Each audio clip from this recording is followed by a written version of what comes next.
Dahil umilaw na yung change oil indicator light, ay magpapalit na tayo ng langis. Diyan tayo magbubukas sa ilalim, guys. Pero bago natin gawin yan, ay pinainit muna natin mga 3 minutes yung engine. Tapos in-off na natin. Tanggalin natin yung takip. Patong lang natin dyan, pero habang nakakasingaw siya. Tapos gamit tayo ng 12mm na socket wrench. Ang pagluwag, guys, mula sa kanan mo habang nakaharap ka dyan, na isusok mo na halimbawa, papunta doon sa kaliwa. Ganun ang pagluwag ng tornilyo. Mula sa kanan, papunta sa kaliwa ang pihit. Ayan, ganyan. Ano muna natin yung socket wrench. Tapos pihit papunta sa kaliwa habang nakaharap ka. Tapos ay kaya nang luwagan niya gamit ng kamay.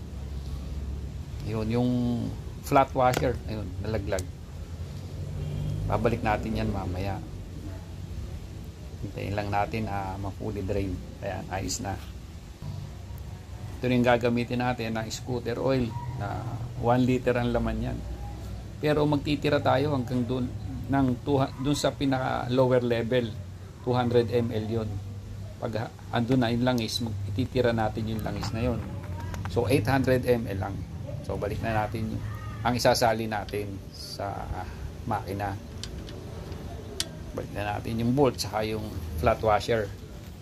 I-hand tight lang muna natin ang pihit, maluwag naman. Ngayon eksaktong higpit lang. Ang paghigpit niya, gamitan natin ng socket wrench na 12mm. So pagpihit naman yan, pag hindi mo na mapihit, ayos na yun. Saktong pagpihit lang. Mula sa kaliwa naman, papunta sa kanan. Ang pagsikip, ang paghigpit niyan. Ganun. Sasali na tayo ng engine oil. Tandaan nyo guys, 800 ml lang ang isasali natin langis dyan. Kung sosobra, ginamitan natin yan ng funnel. So alam nyo na guys, magtitira kayo ng 200 ml. Yung sa unang guhit sa pinaka lower level, 200 ml. Ayan, takpan na pagka nasalina, after masalinan. Ngayon, yung change oil indicator light, pindutin lang natin yung set button.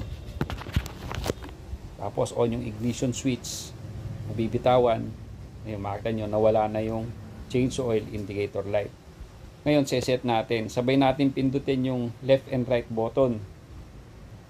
Pag nagsabay nang mag-blink yung hours saka yung minutes, pipindutin mo pa uli yung sa kanang button. Magbiblink yung oras. Tapos isang pindot pa yung minutes.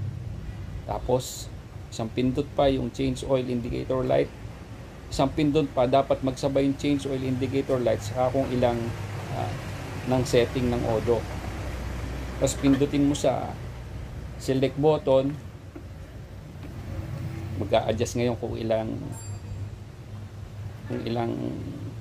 odo mo, set yung next change oil mo.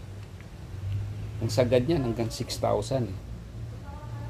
Pindot ka ng pindot dyan sa left button, yan ang sagad, 6,000. Pero isa-set lang natin yan ng 2,000 mileage nya. Sa next change oil, yan na. Huling click sa right button at set na yan.